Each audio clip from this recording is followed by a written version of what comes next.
de Garcia, na verdade. E eu sou um dos presbíteros lá da Piba Sede. Hoje eu faço parte da equipe pastoral da igreja e eu cuido da administração da igreja. Então, não sei quantos de vocês já tiveram oportunidade de ir lá, mas a igreja lá, ela funciona todos os dias, né? Tem atividade todo dia, tem cursos, tem esportes. E Deus tem me usado para cuidar do dia a dia da igreja. Então é isso que Deus tem feito. Hoje eu trouxe meu filho, Matias, ele está ali. A minha esposa, ela é professora. Não sei se alguma de vocês está nessa luta, mas ela estava preparando prova hoje, porque é semana de prova, então aquela coisa mais demorada ali, difícil. E o meu filho menor é o encarregado de cuidar dela. Eu falei que se acontecer alguma coisa em casa, é para ele me ligar. E é ele que vai cuidar dela lá para mim. Então, ele está encarregado, certo, Matias? É isso, ele está encarregado lá. Mas, de novo, mais uma vez, um prazer estar com vocês. Eu sei que semana passada foi aniversário da igreja, e hoje é aniversário de Itapeva. É isso mesmo? Olha só, hein? Muita comemoração junto aqui, maravilha. Né? Semana passada teve um pregador de fora também. Que bom, que beleza. Muito bom ver essa igreja crescendo no Senhor. Se você quiser, então, abrir sua Bíblia e acompanhar, nós vamos meditar no Salmo 73 hoje. Nós vamos fazer a nossa meditação nesse Salmo. E eu gostaria de ler ele inteiro. E depois nós vamos ver pedaço a pedaço para facilitar a nossa compreensão. Tá bom? Então, deixar todo mundo achar o Salmo 73. Salmo de Asaf. Hoje nós vamos responder a pergunta, aquela pergunta que você sempre quis responder. Por que a grama do vizinho é mais verde do que a minha? Hoje nós vamos responder essa pergunta. O salmista vai nos ajudar a responder essa pergunta, que tanto nos traz aflição ao longo da nossa vida. Todos acharam? Então vamos ler juntos Salmo 73. Eu estou lendo na Nova Almeida Atualizada e vamos acompanhar então. De fato, Deus é bom para Israel, para com os de coração limpo. Quanto a mim, porém, quase me resvalaram os pés. Pouco faltou para que se desviassem os meus passos, pois eu invejava os arrogantes ao ver a prosperidade dos maus. Para eles não há preocupações, seu corpo é forte e sadio. Eles não partilham das canseiras dos mortais, não são afligidos como os outros. Por isso a soberba os cinge como um colar, e a violência os envolve como um manto. Os olhos saltam-lhe de tanta gordura, do coração deles brotam fantasias. Zombam e falam com maldade, falam da opressão com arrogância. Abrem a boca para falar contra os céus, e a língua deles percorre a terra. Por isso o seu povo se volta para eles, e os tem por fonte da qual bebe com avidez. E eles dizem, como Deus ficará sabendo? Por acaso o Altíssimo tem algum conhecimento? Eis que esses são os ímpios, e sempre tranquilos aumentam as suas riquezas. Com certeza foi inútil eu conservar puro o meu coração e lavar as minhas mãos na inocência, pois o dia inteiro eu sou afligido e cada manhã sou castigado. Se eu tivesse pensado em falar tais palavras, já teria traído a geração dos teus filhos, ó Deus. Em só refletir para compreender isso, achei que a tarefa era pesada demais para mim, até que eu entrei no santuário de Deus e descobri qual seria o fim deles. Tu certamente os pões em lugares escorregadios e os fazes cair na destruição. Como são destruídos num instante, eles são totalmente aniquilados de terror. Como acontece com o sonho quando alguém acorda, assim, ó Senhor, ao despertares, desprezará a imagem deles. Quando o meu coração estava cheio de amargura e o meu íntimo se comoveu, eu estava embrutecido, sem entendimento, era como um animal diante de ti. No entanto, estou sempre contigo. Tu me seguras pela minha mão direita. Tu me guias com o teu conselho e depois me recebes na glória. O que eu tenho no céu além de ti? Em que poderia eu querer na terra além de ti? Ainda que a minha carne e meu coração desfaleçam, Deus é a fortaleza do meu coração e a minha esperança para sempre. Os que se afastam de ti certamente perecerão. Tu destrói todos que são infiéis para contigo. Quanto a mim, bom é estar perto de Deus. Faço do Senhor Deus o meu refúgio para proclamar todas as suas obras. Vamos orar mais uma vez, entregando essa palavra ao Senhor. Deus, muito obrigado pela sua palavra e peço que o Senhor nos ajude agora a transmitir aquilo que o Senhor deseja. Que o Senhor fale aos nossos corações nessa noite e use a tua palavra para isso, Deus. Obrigado, em nome de Jesus. Amém. Então eu estava pensando nessa mensagem e tentando responder essa pergunta, né? Por que a grama do vizinho é mais verde do que a minha? E eu lembrei não porque eu não vivi essa época, mas talvez os mais antigos vão lembrar. Mas você sabe que antigamente não tinha celular, né? Antigamente não tinha rede social. Então as pessoas elas ficavam na rua. A gente tem aquela imagem, não sei se vocês têm essa imagem daquelas casinhas e as pessoas na janela olhando a vida passar na rua, assim, né? Eu tenho essa imagem, aparece muito, às vezes, em desenho, em filme. Aquela coisa antiga. O que o pessoal ficava fazendo lá? O pessoal ficava olhando a vida dos outros. Esse aqui, olha só. Esse aqui, ele tem... O filho dele não tem problema de saúde. Olha que beleza. Olha a roupa que a pessoa está usando, né? Essa roupa é diferente. Eu não tenho esse tipo de roupa. Aí as pessoas olhavam aquilo que a pessoa vestia. Elas sabiam da vida do outro, né? O cara era o dono do comércio ali da cidade, ele tinha um comércio que era próspero, então o pessoal ficava observando, e eles olhavam e falavam assim, ele tem essas coisas, mas eu não tenho, né? A gente compara muito a vida um com o outro, né? E antigamente era assim, a gente olhava, a gente até fala que o pessoal ficava fofocando da vida de um do outro, né? Isso aí é pecado, vocês sabem, né, irmãos? Mas não é o ponto da mensagem de hoje, né? Mas a gente sempre o ser humano, ele observa as pessoas e ele julga, né? E ele julga os outros e compara os outros consigo mesmo. A gente gosta de comparar os outros com a gente mesmo. Não sei se vocês são assim, eu sou assim. Se vocês não são, eu sou condenado por esse pecado. A gente se compara. Hoje em dia, como é que a gente compara? A gente abre lá o Instagram, né? E a gente começa a olhar aquelas fotos bonitas, o pessoal viajando, o pessoal colocando aquelas imagens, aquelas famílias perfeitas, e a gente olha e fala assim, a vida deles é boa, mas a minha não. Olha quanto problema eu tenho. Meus filhos estão dando trabalho, em casa às vezes o casamento a gente está lutando ali, crescendo no Senhor, mas a gente tem lutas. Mas naquela família ali não acontece isso. E eles nem cristãos são, olha que beleza! Como que pode um negócio desse? E a gente faz isso, não faz? A gente olha, a gente compara, e a gente gosta de ficar se comparando. E um pouco do que o salmista vai fazer aqui é um pouco disso. Ele vai mostrar o quanto a gente está enganado sobre a situação dos outros, como a gente está enganado sobre nós mesmos. E como o grande problema é que a gente não sabe olhar a vida da perspectiva de Deus. Como Deus enxerga todas essas coisas. E essa é a pergunta que a gente precisa responder nesse salmo. Mas só para dar um contexto maior para vocês do salmo, o salmo ele é escrito por Asaf. O Asaf tem poucas menções sobre ele no Antigo Testamento. O que a gente sabe, através do livro de Reis, é que ele era um músico, um instrumentista, citado, no livro de Crônicas. E ele escreveu poucos salmos. Ele escreveu o Salmo 50, e ele escreveu do 73 ao 83, tá? Então a gente fala muito dos salmos de Davi, né? Mas Asaf escreveu.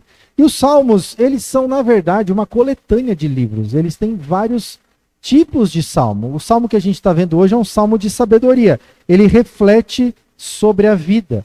É a experiência do autor que escreveu e ele está trazendo o sentimento dele. O salmo ele é uma música, então o autor, eu não vou cantar o salmo aqui, gente, não espero que eu vou fazer isso aqui, porque eu não tenho nem como. Mas o salmo ele é uma música, ele é uma poesia, o autor ele está colocando em música hebraica aquilo que ele passou, ele está transmitindo o sentimento dele. Né?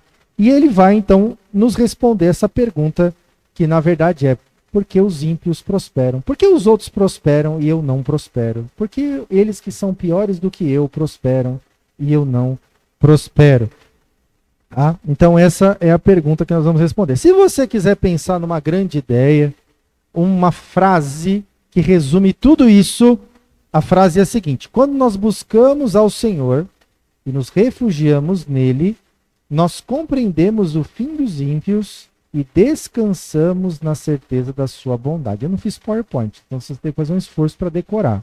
Se você não decorar, eu te dou o texto depois, você pode escrever. Quem gosta de anotar não vai ter problema, né? E nós vamos então andar esse texto passo a passo, nós vamos dividir o texto em alguns pedaços, primeiro do versículo 1 ao 3, Deus é bom, mas eu não sou bom. Versículo 4 ao 16, desejar o que é pecado, traz amargura, dúvidas e tristeza.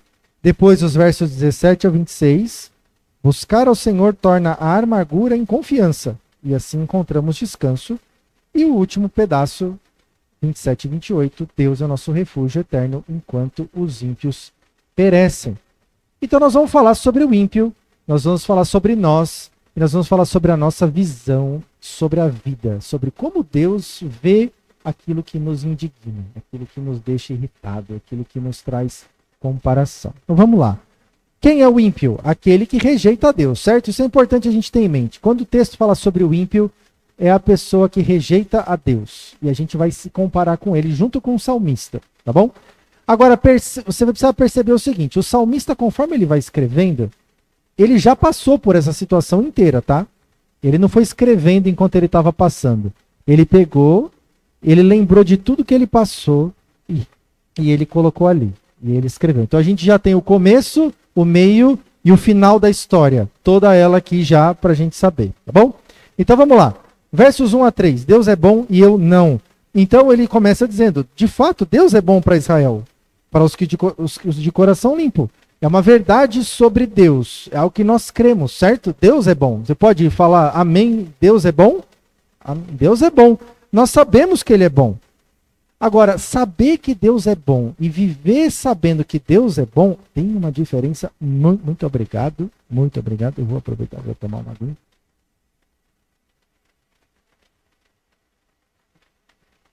O próprio Salmo 100 afirma, né? Porque o Senhor é bom e a sua misericórdia dura para sempre, de geração em geração. Então, nós sabemos que Deus é bom, porque a palavra de Deus diz que ele é, certo? É bom para ir com Israel, é bom para a nação de Israel, bom para aqueles que têm o coração limpo, quem é puro de coração, aquela pessoa que tudo que ela faz, ela baseia na vontade de Deus, ela se orienta por Deus. Deus é bom. Deus é bom para a nação de Israel. E meus irmãos, vocês lembram da história da nação de Israel? Israel pisou na bola muitas vezes. Muitas vezes. Eles estão... os salmos, eles estão sendo escritos várias vezes nos momentos em que Israel estava longe, inclusive, da sua terra. Alguns salmos são escritos nesse contexto. Deus é bom para Israel. É uma afirmação contundente de quem sabe quem Deus é. Mas aí entra aquela... quanto a mim, porém... Quando tem o quanto a mim, porém, quer dizer que ele vai falar uma coisa diferente agora, né? Quanto a mim, eu... quase me resvalaram os pés. Quase que eu tropecei ali e caí no... Sabe quando você está chegando na beiradinha assim? É isso que o salmista está dizendo. Né? Eu quase caí lá embaixo. Eu quase caí. Eu comecei o processo do pecado. Meus pés resvalaram. Faltou pouco para eu me desviar. O início do pecado às vezes é sutil. Às vezes a gente está, como salmista, né? Pensando sobre o pecado. O pecado, para a gente cometer o pecado, tem um processo para a gente cometer o pecado, né? E o salmista falando assim, quase caí. E no contexto que ele vai falar em seguida. O início do pecado faltou pouco. E qual era o pecado dele? Inveja dos arrogantes. Pois eu invejava os arrogantes ao ver a prosperidade dos maus. E quem inveja geralmente... valoriza aquilo. Qual que era o problema do salmista? O salmista ele sabia que Deus era bom, mas ele estava reconhecendo, olha, por pouco, por causa de eu ficar olhando para esses arrogantes, por causa da inveja que eu tinha da prosperidade deles, eu quase caí. Eu quase afundei no meu pecado, porque eu estava olhando para os outros e não estava olhando para Deus. E aí ele vai agora, nesse próximo bloco, do 4 ao 16, ele vai falar sobre como ele enxergava os ímpios. E a gente vai se identificar em vários aspectos disso. Várias vezes a gente vai se identificar que a gente faz isso também. Então, ele se iludiu com a vida dos ímpios. Né? Para eles não há preocupações. Então a gente olha para as pessoas, e às vezes dentro da igreja também. Né? Ele está falando dos ímpios, mas às vezes a gente se compara dentro da igreja também. Né? Você fala assim, puxa vida, aquela pessoa não tem preocupação, eles não passam por dificuldade, parece que a vida está sempre boa, o boleto para eles nunca vence, então, não tem boleto para pagar, tá tudo certo, eles não têm problema na família, ele não tem filho desobediente. Olha só que família bonita, filho nunca dá trabalho, mas o meu dá tanto trabalho, puxa vida. É uma ilusão, ele está iludido. Aí ele vai falar, olha, o corpo do ímpio é forte e sadio, eles estão sempre bem de saúde, não precisa nem de plano de saúde. É tão saudável o ímpio que ele não precisa pagar plano de saúde, porque não tem, e se ele não tem plano de saúde, o pessoal na Santa Casa nem conhece, nem nunca ouviu falar, porque nunca fica doente, nunca acontece nada. Essa era a perspectiva do ímpio. E a gente faz isso, vai se identificando. Eu já fiz muito isso. A gente se compara com os outros e fala, não, eles não têm problema, eu é que tenho. Tá tudo certo. Ele não precisa nem do dentista, né? Eles não se cansam. Né? O versículo 5 vai falar, eles não partilham das mesmas canseiras dos mortais. Eles não ficam cansados, não ficam sobrecarregados. Eles não sentem sono, eles não chegam às 9 horas da noite e estão querendo dormir, porque está tudo certo. Eles estão ali numa boa. E aí, o versículo 6 vai dizer, né?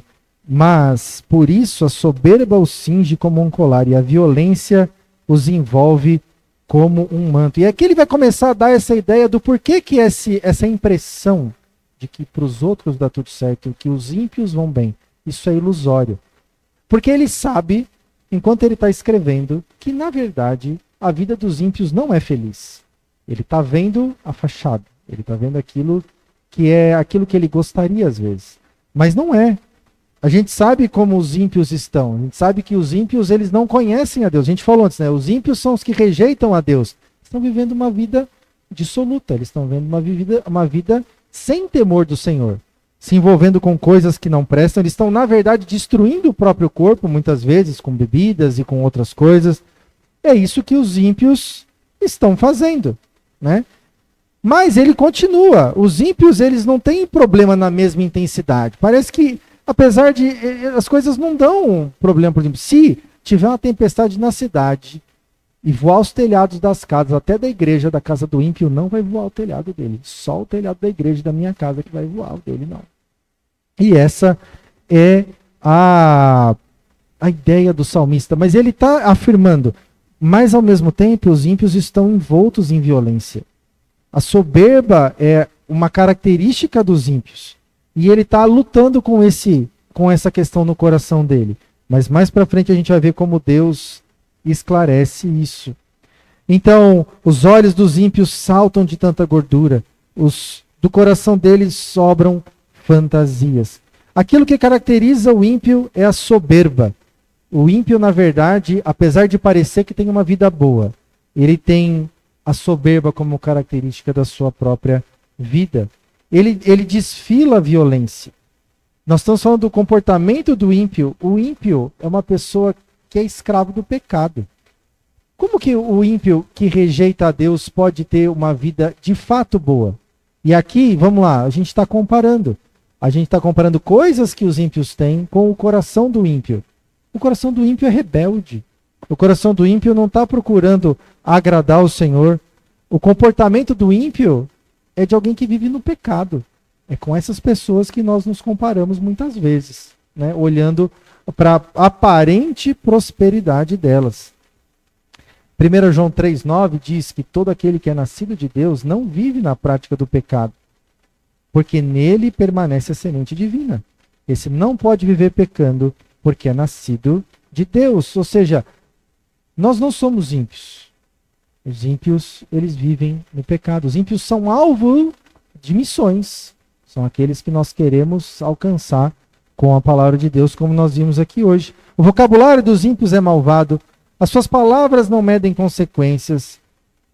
Eles falam em opressão, eles falam em oprimir nas relações de trabalho. Os ímpios são aqueles que oprimem. Nós não podemos ser assim. Eles oprimem na escola. Às vezes as crianças elas sofrem na escola porque alguém está zombando delas. As crianças não estão aqui, né? Mas as crianças sofrem porque outros zombam deles. Esses são os ímpios na sociedade. Os ímpios, eles zombam de Deus. Olha o versículo 9. Eles abrem a boca para falar dos céus. a língua deles percorre a terra. Os ímpios são aqueles que rejeitam a autoridade de Deus. Eles zombam da existência de Deus. E é com eles que o salmista estava se comparando. Então, o salmista vai se comparar, mas agora ele está fazendo um retrato de quem o ímpio é. O ímpio é aquele que as pessoas às vezes buscam para buscar sabedoria. Por isso, versículo 10, o seu povo se volta para eles e os tem por fonte da qual bebe com avidez. O que os ímpios fazem? Eles dizem, como Deus ficará sabendo? Por acaso o Altíssimo tem algum conhecimento? Os ímpios, eles quando reconhecem a possibilidade de Deus existir, porque eles nem acreditam em Deus, mas eles reconhecem que Deus pode existir, eles entendem que, na verdade, o comportamento deles não interessa para Deus. Aquilo que eu faço, a forma como eu ajo, não importa. Esse é o ímpio. O ímpio é aquele que não tem responsabilidade. Ele acha que ele pode viver como ele quer, do jeito que ele quer. E ele não vai ter nenhuma consequência sobre isso. Essa é a forma como o ímpio vive. E muitas vezes, meus irmãos, tem um outro aspecto que a gente se ilude. A gente às vezes corre atrás do ímpio. Como que a gente faz isso? Não comparando com ele, mas muitas vezes a gente está bebendo da sabedoria dos ímpios.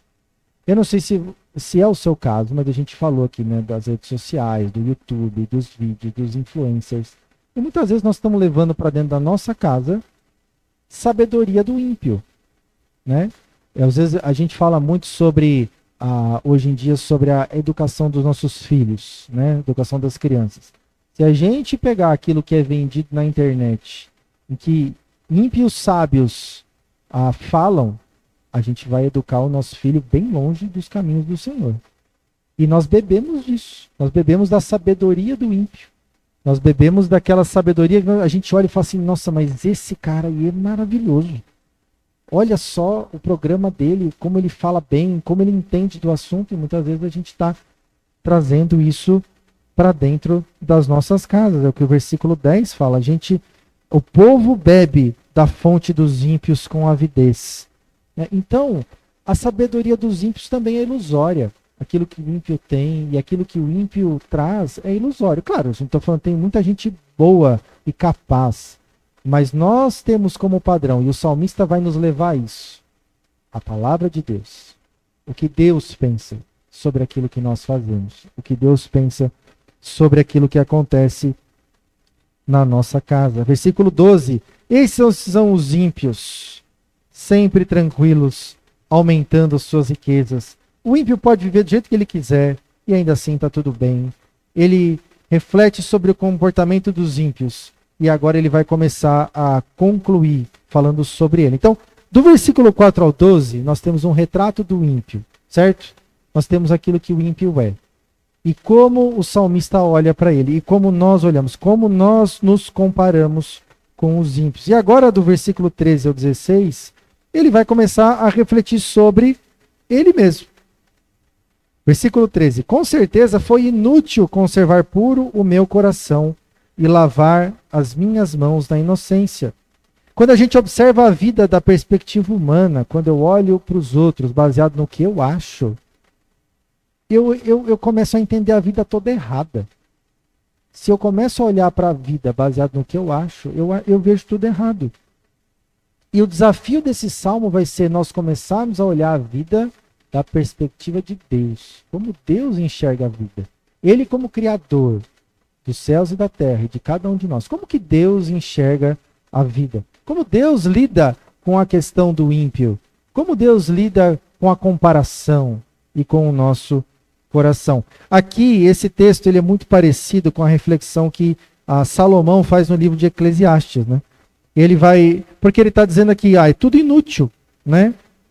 Eclesiastes, se você já leu, você sabe que Eclesiastes é uma reflexão sobre a vida, e ele vai falar assim, se eu trabalhar, se eu me esforçar, se eu conquistar coisas, se eu viver tudo, e se eu viver fazendo as coisas, tudo isso é o quê? Inútil. Essa é a conclusão do livro de Eclesiastes, né? Mas o final do livro ele vai dizer, Tudo o que a gente faz vale a pena quando nós fazemos isso para o Criador. Quando nós vivemos temendo ao Senhor. Essa é a conclusão do livro de Eclesiastes. Não adianta, né, a gente olhar a vida de outra forma. E aí o texto continua. O salmista vai dizer: todo dia sou afligido e cada manhã sou castigado. Ele está numa situação em que ele olha para ele e ele fala assim: está tudo dando errado. Para mim está tudo dando errado. Você já passou por isso? Você fala assim: nossa, para mim está tudo dando errado.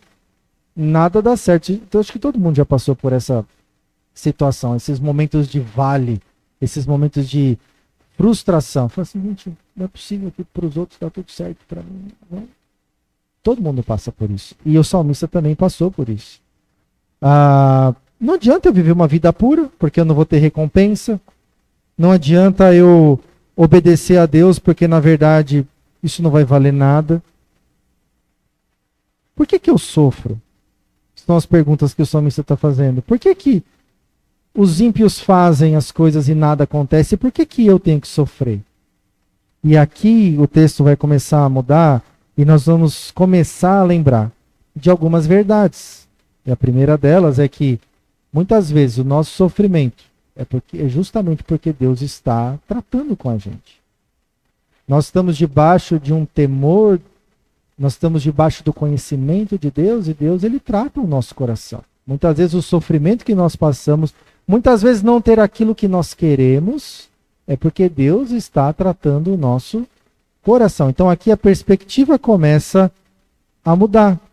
Mas ainda continuando o versículo 15, né? Ele fala: se eu tivesse pensado em falar tais palavras, eu teria traído a geração dos teus filhos, ó Deus. Em só refletir para compreender isso, achei que era uma tarefa pesada demais. Então, ele está lutando com essa dúvida, ele está lutando com essa situação. O impacto de uma reflexão imatura na vida dos outros. Imagina se ele começa a ensinar para todos os outros assim: olha, Deus, ele realmente não é bom, os ímpios prosperam e está tudo certo. Ele poderia ser uma pedra de tropeço para os outros. E a pergunta é: nós somos assim? Nós estamos, como nós estamos vivendo? Como nós estamos encarando a pessoa de Deus? Como nós estamos encarando o sofrimento nas nossas vidas? As nossas conclusões, aquilo que a gente conclui da nossa vida, está alinhado com aquilo que Deus pensa? A nossa visão é muito limitada. A nossa visão, ela leva a uma vida incoerente. E chega uma hora que a gente entra em parafuso, né? E aí a gente começa a falar assim: eu não tenho resposta. Eu não tenho mais resposta nenhuma. E é o que aconteceu com ele. É o que aconteceu com o salmista. Isso se tornou pesado para ele. Ele falou assim: eu não consigo mais explicar. Eu não consigo mais resolver. Eu não sei mais por que isso acontece. Eu não sei mais porque eu estou sofrendo. Eu não sei mais porque todos os outros vão bem e eu não vou. Eu não sei mais. E aí ele chega no final, quase que no fundo ali do poço da resposta dele. Mas é aí que ele começa a lembrar. Porque desde o início, ele sabia que Deus era o quê? Deus era bom. Porque ele afirmou isso no início. Ele nunca perdeu isso de vista. E se ele sabe que Deus é bom, ele sabe que ele vai encontrar a resposta no lugar correto. E aí entra a terceira parte do texto, que é quando o salmista vai começar a entender de fato o que está acontecendo. Dos versículos 17 ao 26. Quando buscamos ao Senhor, nós tornamos a amargura em confiança e assim encontramos descanso. O salmista está ficando amargurado. Ele não tem mais resposta. Ele não sabe mais como explicar o que está acontecendo. Ele está mal. E agora ele tem o ponto de virada. O versículo 16, o versículo 17 é o ponto de virada. Tudo isso aconteceu até que entrei no santuário de Deus e descobri qual seria o fim dos ímpios. Aonde que o salmista começou a encontrar a resposta para a vida dele? Quando ele voltou para quem? Para Deus. Aqui é a expressão de entrar no santuário de Deus, mas é a expressão de buscar a Deus, de buscar a resposta que só o Criador poderia trazer para ele. Para as nossas dúvidas da nossa vida, para as nossas aflições, para os nossos medos, para as nossas indignações. A resposta vem do Senhor. É o Senhor quem pode alinhar os nossos desejos, as nossas vontades, aquilo que nós queremos. E então ele vai dizer, eu fui até o santuário de Deus, eu busquei a verdade, eu busquei da mente do Criador a resposta. E existe na mente do Criador a resposta de que há um fim para todos os ímpios. E então ele vai continuar dizendo, tu certamente coloca os ímpios em lugares escorregadios e os fazes cair na destruição. Como são destruídos num instante? São totalmente aniquilados de terror. Você percebe que ele deixa de fazer uma afirmação enganosa sobre os ímpios e agora ele passa a fazer uma afirmação verdadeira sobre os ímpios, porque agora ele está olhando a vida da perspectiva de Deus. Os ímpios estão sempre na corda bamba.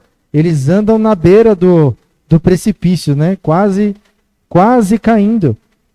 Porque eles não conhecem a realidade. Os ímpios não sabem, eles não têm ideia da existência do Criador.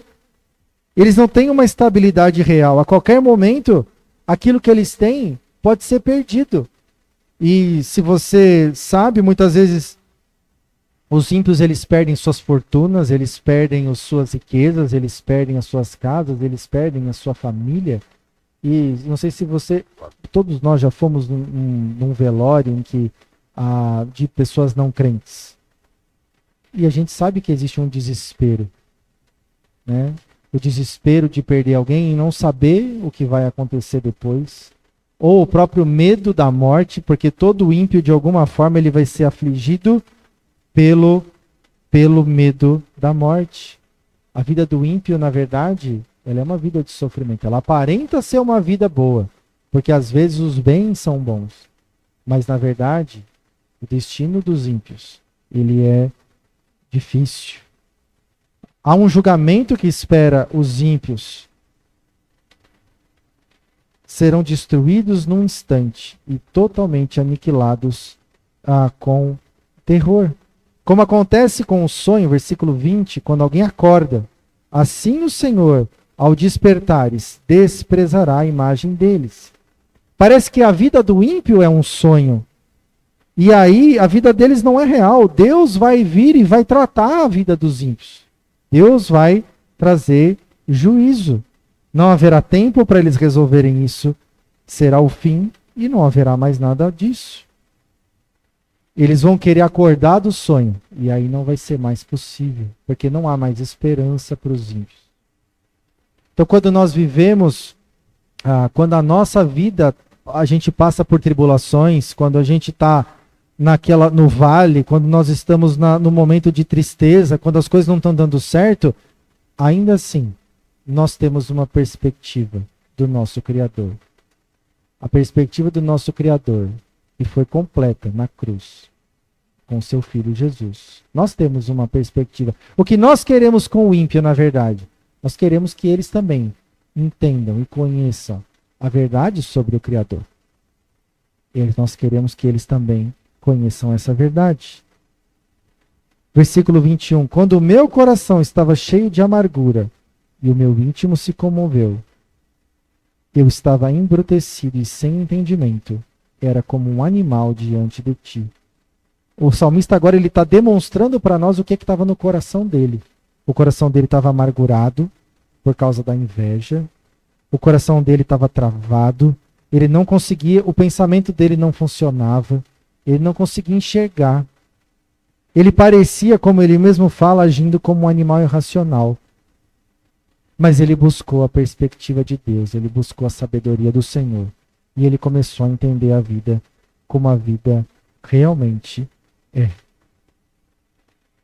No entanto, versículo 23, eu estou sempre contigo. Tu me seguras pela minha mão direita. No final das contas, meus irmãos, não é sobre como nós nos sentimos, é como Deus cuida de nós. O salmista reconhece que Deus nunca deixou ele. O salmista reconhece que mesmo no momento da angústia, da amargura, Deus estava com ele. E é assim que Deus faz conosco. Hebreus 13, versículo 5 diz, é uma promessa: nunca te deixarei, nunca, jamais te abandonarei. Deus, mesmo no momento em que nós não vemos, Deus, ele está conosco. Deus, ele está andando com a gente. Deus está nos ensinando, Deus está formando o caráter de Cristo em nós, no nosso sofrimento, na nossa angústia, mesmo que a vida dos outros pareça ser melhor que a nossa. Deus está trabalhando em nós. Deus nunca nos abandona. Versículo 24. Tu me guias com o teu conselho e depois me recebes na glória. O Senhor continua nos instruindo. Deus não para de nos ensinar, nós continuamos aprendendo. No sofrimento nós estamos aprendendo, quando estamos reunidos nós estamos aprendendo. Deus continua nos ensinando. E aí a pergunta que ele faz é: o que eu tenho então no céu além de ti? O que eu poderia querer na terra além de ti? E aqui é interessante porque ele conclui que nada é mais importante nem no céu, nem na terra, do que a presença e a comunhão do Senhor. E ele passa então a desejar a presença do Senhor. Sabe o que aconteceu? O salmista, ele falou, ele viu a vida do ímpio, ele refletiu sobre a vida do ímpio, ele viu como estava o coração dele, Deus revelou para ele o coração dele, e aí agora ele fala assim: sabe o que realmente eu preciso?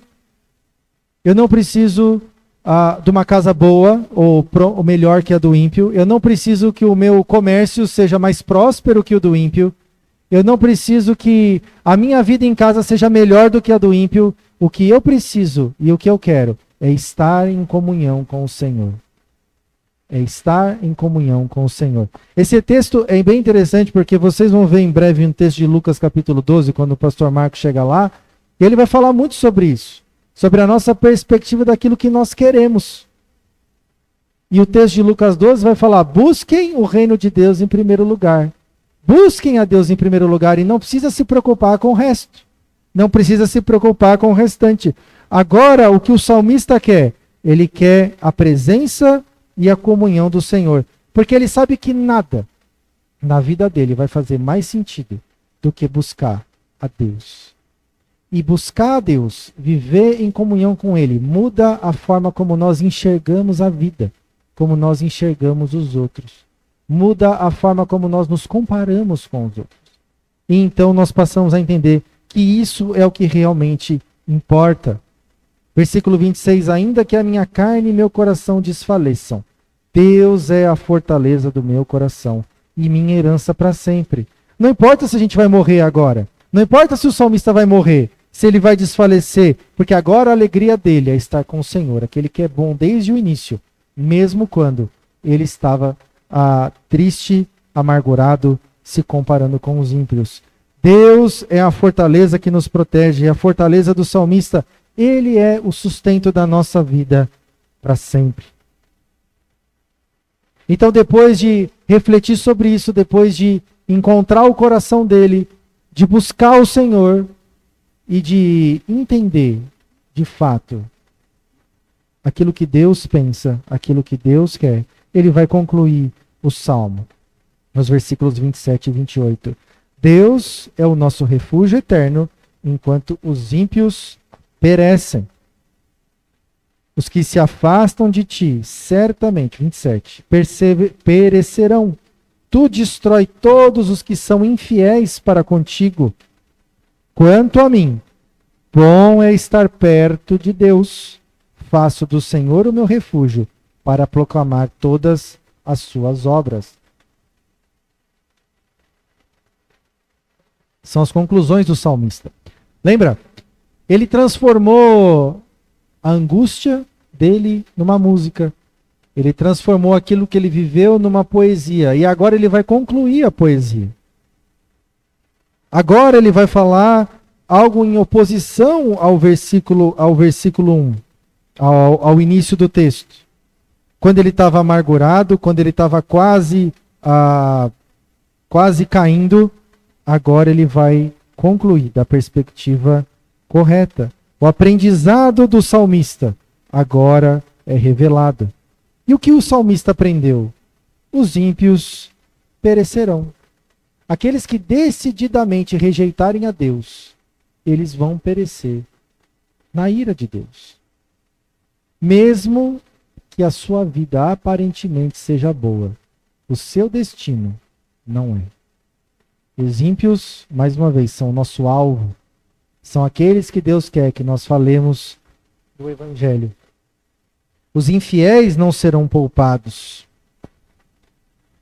O melhor que há é andar perto do Senhor e se refugiar nele em todos os momentos. Então, quem são os ímpios? São aqueles que rejeitam o Senhor. Quem são os justos? Aqueles que um dia confiaram no sangue do Cordeiro que foi derramado. O salmista, ele não tinha a história toda revelada para ele. O salmista era alguém que aguardava ansiosamente pela manifestação do Messias. Ele cria na promessa. Ele entendeu que Deus era bom, ele conseguiu entender aquilo que Deus espera dele, ele entendeu que estar com Deus era muito melhor, mas ele não tinha ainda vivido e sabido daquilo que era a maior de todas as histórias, que foi quando Deus decidiu entregar e revelar o seu Filho Jesus para morrer na cruz por nós. Nós já sabemos disso. A nossa perspectiva é maior que a do salmista. Nós sabemos o tamanho do amor de Deus por nós. O tamanho do amor de Deus por nós foi ter enviado o Filho dele, matado o Filho dele na cruz, para perdoar os nossos pecados. O salmista não tinha isso, nós temos. Romanos 5 fala, logo muito mais agora nós somos justificados pelo seu sangue, seremos salvos da ira. Nós desfrutamos da salvação. E o que é mais importante na vida do que isso? É uma pergunta. Se Deus já nos alcançou, se Deus nos livrou da sua ira eterna, o que é mais importante do que isso? E aí eu volto para Lucas 12, que a gente vai ver nas próximas exposições. Nada é mais importante do que isso. Nada é mais importante do que nós já temos em Cristo. Das bênçãos que nós já temos em Cristo. Que por mais que a nossa vida aqui na terra não seja a vida que nós queríamos, não seja a vida de prosperidade, não seja a vida com todos aqueles bens, não seja aquela vida de paz nas nossas casas, em que tudo o que a gente faz dá certo, em que os nossos projetos funcionam. Mas nós temos algo que é muito maior do que isso. E a perspectiva do reino. Aquilo que Deus fez por nós através do seu Filho Jesus. E isso é o que deve mudar a nossa perspectiva de vida. Quando as coisas não derem certo. Quando as coisas não forem do jeito que a gente quer. Quando a foto da nossa família não for a foto do Instagram, que a gente pode colocar lá. Quando as coisas derem errado no nosso trabalho. Quando a gente não conseguir aquela promoção que a gente queria. Ou quando o nosso relacionamento com a nossa família, por nós sermos crentes, eles não dá certo. Nós temos algo que é mais valioso do que isso.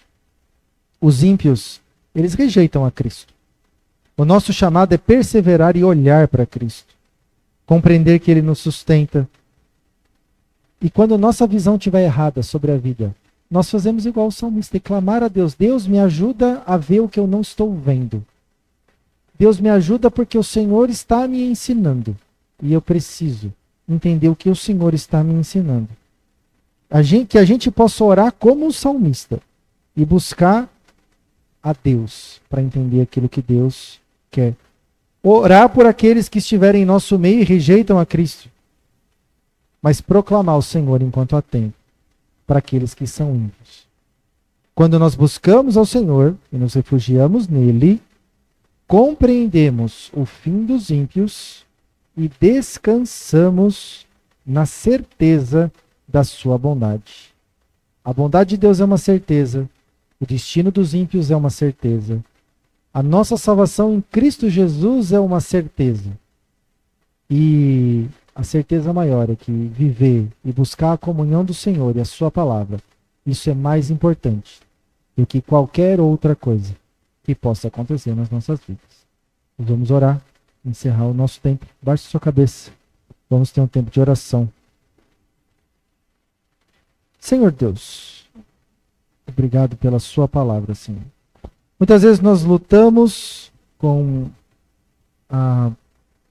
sonhos, muitas vezes, que nós gostaríamos de realizar, coisas que nós gostaríamos de fazer. E nós vemos os outros, às vezes, conseguirem, nós vemos os outros conquistarem. Muitas vezes, como nós vimos no texto, pessoas que nem temem ao Senhor. Eles conseguem, eles conquistam, e nós não. Muitas vezes nós estamos lidando com frustrações nas nossas casas, com os nossos filhos, com os nossos cônjuges. E nós estamos olhando para fora e vendo, puxa vida, mas ali parece que está dando tudo certo. Senhor, nos ajuda a andar e a caminhar de acordo com a sua perspectiva, Senhor. De que o que nós devemos fazer é buscar o Senhor e reconhecer que o que importa é que o Senhor é bom. Reconhecer que o que importa é que o Senhor um dia entregou seu Filho na cruz por nós. O Senhor já nos deu a salvação. Um presente que nós não merecíamos. E isso é o que é suficiente para as nossas vidas. Nada é mais importante do que aquilo que o Senhor fez por nós, através de Cristo Jesus. E quando nós estivermos confusos sobre aquilo que nós temos em Cristo, que o Senhor nos ajude, que o Senhor, através da sua palavra, abra nossa mente e que nós entendamos que no final o que importa é isso, que o Senhor é bom e que o Senhor nos salvou. Deus, oramos por aqueles que não conhecem ao Senhor, ó Pai. Nós conhecemos muitas pessoas assim, que vivem, que são ímpios, que rejeitam ao Senhor, ó Pai.